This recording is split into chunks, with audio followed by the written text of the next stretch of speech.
आप उसे क्या कहेंगे जो एक पावर बोट हो, जो पनडुब्बी और साथ ही एक स्टेल्थ गनशिप में भी बदल सकता है? ये सभी चीजें हैं और इसे सील कैरियर कहते हैं और इसे C-17 ग्लोबमास्टर कार्गो विमान से भी तैनात किया जा सकता है।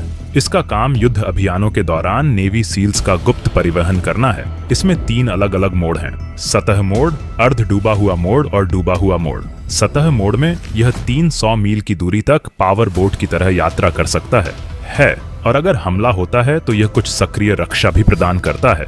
दृश्यता कम करने के लिए यह अर्ध डूबे हुए मोड में प्रवेश कर सकता है, जो हवा के लिए एक स्नॉर्कल का उपयोग करता है।